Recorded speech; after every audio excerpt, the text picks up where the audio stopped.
शहर खांस रहा था, शहर दर्द के मारे चीखना चाहता था। About 40 tons of gas leaked from the Union Carbide factory. The consequences were catastrophic. Official estimates suggest some 5,000 people died.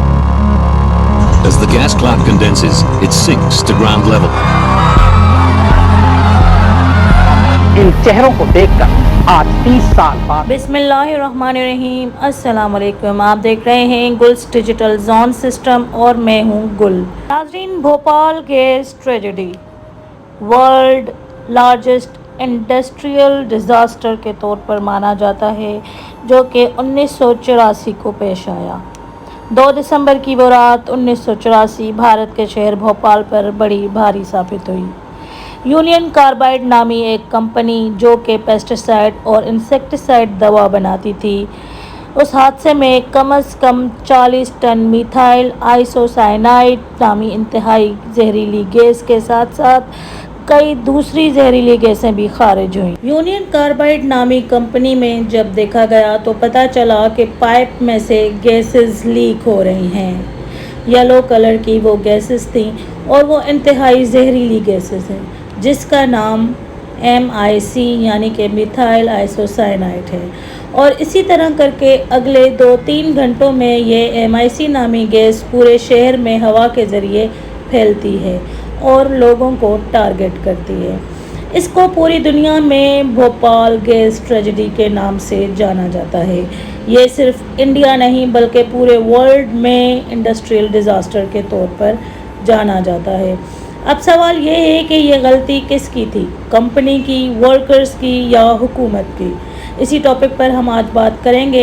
ये कंपनी 100 साल से भी पुरानी कंपनी है। US बेस्ड ये केमिकल कंपनी है और ये डिफरेंट केमिकल्स बनाती है और बैटरीज भी बनाती है। असल में ये कंपनी पेस्टिसाइड और इंसेक्टिसाइड केमिकल्स बनाती है जो कि बहुत ही पॉजिटिव वाइब्स देती हैं। ये एक केमिकल जिसका नाम MIC है, जिसको मिथाइल आइसोसाइनाइड के नाम से जाना जाता है।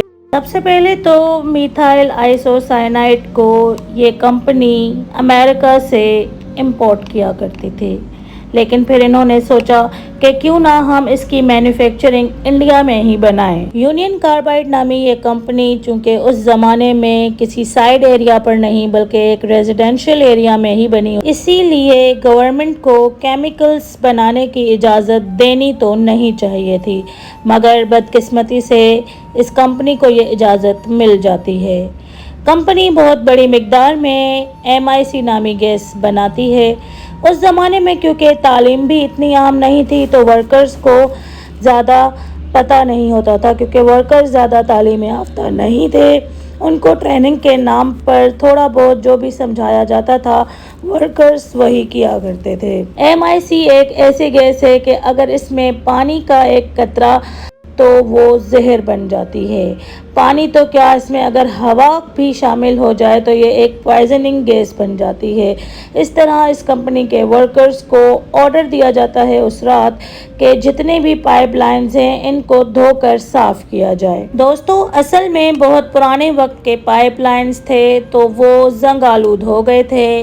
डैमेजेस पाइपलाइंस की वजह से पानी लीक होने लगा और जब पानी लीक होने लगा तो वो इस गैस के टैंक में भी शामिल हो गया। डैमेजेस पाइप की वजह से लीकेज होती रही और लोगों ने प्रोटेस्ट भी इसके बारे में किया था। पाइप्स को चेंज किया जाए, लेकिन कंपनी ने इसका कोई नोटिस नहीं लिया और भी बहुत सारे ड्रॉबैक्स होने लगे। सेफ्टी स्टैंडर्ड्स बिल्कुल नहीं थे, जिसकी वजह से कोई भी डिज़ास्टर किसी भी वक्त हो सकता था। MIC को लिक्विड फॉर्म में बनाकर ये कंपनी टैंक्स में महफूज करके रखती थी। MIC एक ऐसी गैस है कि जो पानी तो क्या हवा में भी मिक्स हो जाए तो ये पॉइजनस कर सकती है, इसीलिए टैंक्स में नाइट्रोजन 40% लाजमी फिलअप किया जाता था और 60% MIC को फिल किया जाता था। और इस कंपनी के पाइप्स क्योंकि डैमेज थे, अलार्म की सिचुएशन ये थी कि कुछ साल पहले इमरजेंसी अलार्म को डिसऑर्डर करके उतार दिया गया था और दूसरा अलार्म लगाने की नौबत भी नहीं आई थी। اور ایمرجنسی پریشر کنٹرول والو بھی ایسے خراب تھے کہ اگر آپ پانی کا پریشر کم کرنا چاہیں تو بھی کم نہیں کر سکتے۔ 2 دسمبر 1984 کی وہ رات 9 بجے جب شفٹس چینج ہوتی ہیں تو ورکرز نیو شفٹ والے اپنا کام کرنے لگتے ہیں۔ پائپس کو پانی سے دھویا جا رہا ہوتا ہے۔ ورکرز نوٹس کرتے ہیں کہ پائپس میں گیس لیک ہو رہی ہے اور آنکھیں جل رہی ہیں، کھانسی کی سچویشن بھی ہے، اور جب تک کچھ بھی سمجھ میں آتا کمپنی کے سپروائزرز کو تب تک MIC پانی میں مل کر پوائزنس گیس کر چکا تھا۔ بھوپال کی آب و ہوا کو بھی پوائزن لگ چکا تھا۔ یہ سب کرتے کرتے ورکرز کو 12 بج چکے تھے اور سچویشن ان کے ہاتھ سے نکل رہی تھی۔ ورکرز نے کمپنی کو ایویکویٹ کرنا شروع کیا۔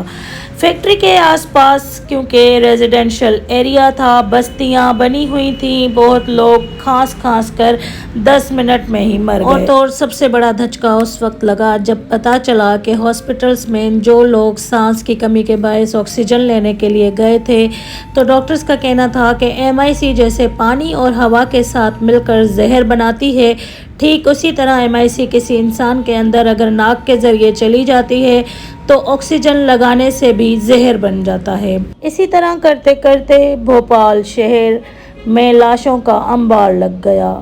ہزاروں کی تعداد میں انسان اور جانور مردہ ہو چکے تھے۔ یہ انڈیا کا ورلڈ انڈسٹریل ڈیزاسٹر مانا جاتا ہے۔ US based company union carbide نے گورنمنٹ کو ریلیف بھی بھیجا، جس میں سب سے بڑا دھچکا یہ ہے کہ پر پرسن ریلیف 12,800 روپے۔ کیا یہ مداوا ہو سکتا ہے کسی بھی فیملی کے لیے؟ کیا یہ وکٹمز کی جان کی قیمت تھی؟ ناظرین، یہ گیس اتنی زیادہ خطرناک ہے کہ لوگوں کی نسلیں برباد ہو گئی ہیں۔ اس واقعے کو 30-40 سال گزر چکے ہیں، لیکن اب تک اس کے وکٹمز بہت ہی زیادہ اس واقعے کو یاد کر کے روتے ہیں۔ جتنی بھی عورتیں اس زمانے میں پریگننٹ تھیں، ان کے بچے ذہنی اور جسمانی دماغی طور پر معذور پیدا ہوئے، اور آج بھی وہ اپنی زندگی بہت ہی زیادہ قسم پرسی کی حالت میں گزار رہے ہیں۔ اس واقعے میں بہت سارے لوگوں نے اپنی جان دے دی، اور جو بچ گئے وہ وکٹمز آج تک اندرونی بیماریوں سے جوجھ رہے ہیں۔ ناظرین، اس ڈیزاسٹر پر ایک ویب سیریز بنائی گئی ہے جو کہ نیٹ فلکس پر ہے انڈیا کی طرف سے، جس کا نام دی ریلوے مین ہے۔ ضرور دیکھیے گا، آپ کو بہت اچھا لگے گا۔ اس کے ساتھ مجھے اجازت دیجیے، اگلی ویڈیو میں آپ کے ساتھ ملوں گی انشاءاللہ۔ اللہ حافظ۔ میرے چینل کو لازمی سبسکرائب کر لیجیے گا، ویڈیو کو لائک اور کمنٹ کیجیے گا۔